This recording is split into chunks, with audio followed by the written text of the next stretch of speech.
The question of whether we can prove we're not in a simulation is one of the most fundamental and, frankly, unsettling questions you can ask. The quick answer is no, we probably can't. But the reason why is what makes the whole subject so fascinating. It pulls together philosophy, theoretical physics, and computer science in a way that very few other ideas do.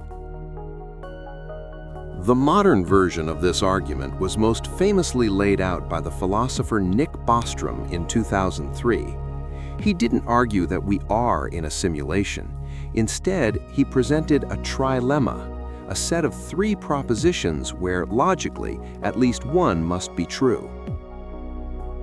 The first proposition is that civilizations at our stage of technological development almost always go extinct before they can develop the capacity to create what he calls ancestor simulations, simulations of their own past that are indistinguishable from reality to the beings inside them.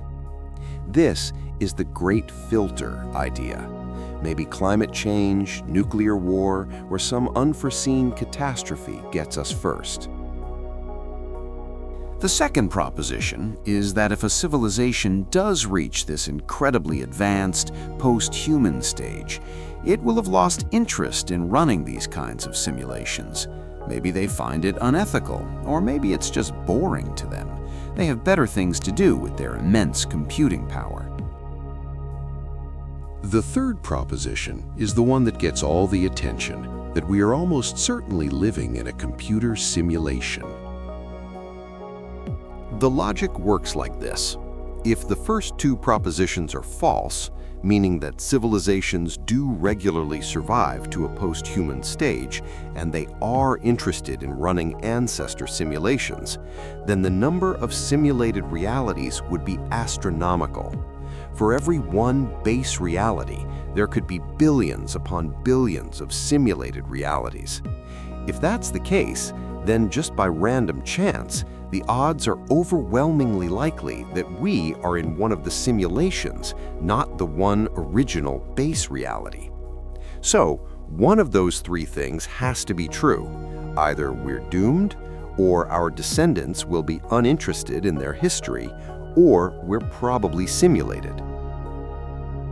Of course, this is a philosophical argument, not scientific proof, but it reframes the question. It's no longer just a weird sci-fi concept. It's a logical possibility. This idea isn't entirely new, though. It's really a high-tech version of very old philosophical problems. Plato's allegory of the cave from over 2,000 years ago is about prisoners who've spent their entire lives watching shadows on a wall, believing them to be reality.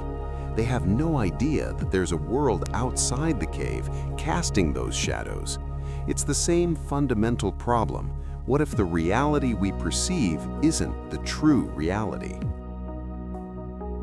Then you have René Descartes in the 17th century. He conducted a thought experiment about a malicious demon or an evil genius who could be deceiving him, creating a complete illusion of the external world, including his own body and his senses.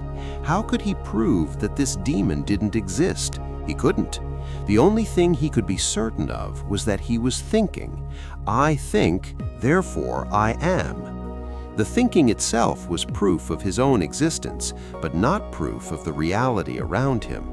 The simulation hypothesis is just Descartes' demon updated for the computer age. The demon is now a supercomputer.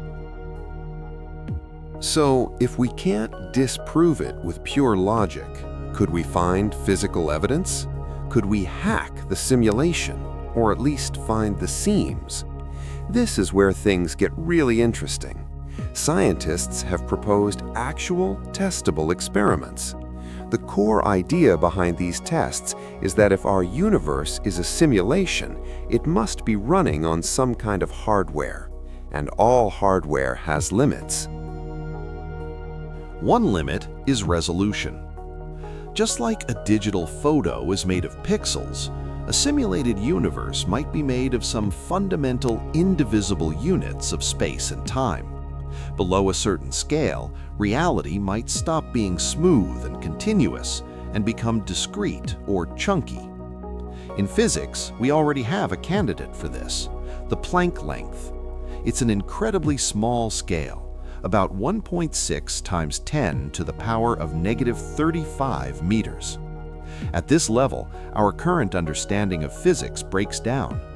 Some theories suggest that space-time itself is quantized, like a crystal lattice.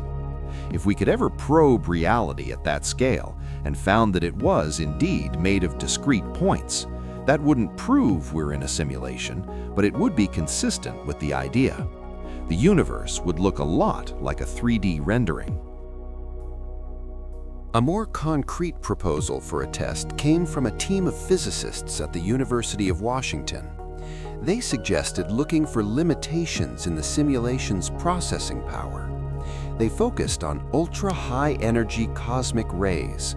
These are particles, usually protons, that zip through space at nearly the speed of light. There's a known theoretical limit to how much energy these particles can have, called the GZK limit. As they travel through the universe, they interact with the cosmic microwave background radiation, which slows them down and caps their energy. The physicists argued that if the universe were a simulation running on a grid or lattice, this lattice would impose its own limits.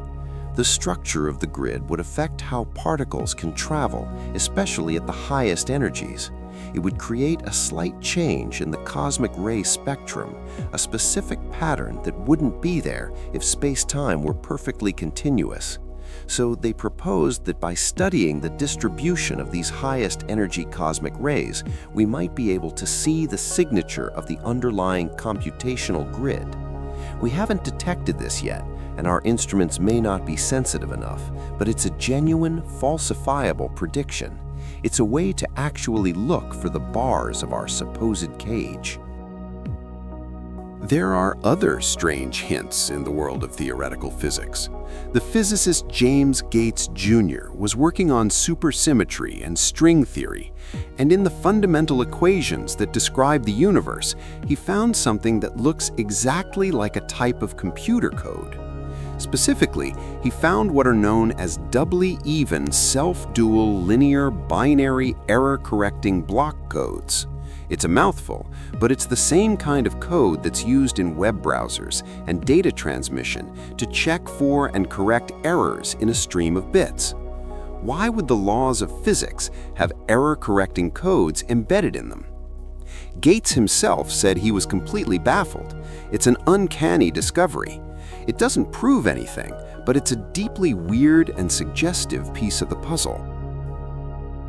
However, the biggest problem with trying to prove we're not in a simulation is that we are stuck inside the system. Any experiment we run, any observation we make, uses the rules of this reality. If this reality is a simulation, then the laws of physics are just the rules of the program. The speed of light isn't a fundamental constant of nature, it's the processor's clock speed. The Planck length isn't the smallest unit of reality, it's the size of the pixel. The simulators, if they exist, could have designed the simulation to be perfectly consistent and undetectable from within. They could even see our attempts to test the simulation and actively alter the results to keep us in the dark. Any glitch in the matrix we think we find could just be a feature of the program we don't understand yet. Any proof we think we've found that the universe is real could have been deliberately programmed into the simulation to reassure us. This leads to an even more dizzying idea, the problem of infinite regress. If we did somehow manage to break out of our simulation and enter the base reality that created it, how would we know that that reality wasn't also a simulation being run by an even higher level of reality? It's simulations all the way down. So where does that leave us? For all practical purposes, it might not matter. Whether the universe is a physical base reality or a high-fidelity simulation, the rules seem to be consistent. Gravity works the same way every day. The sun rises.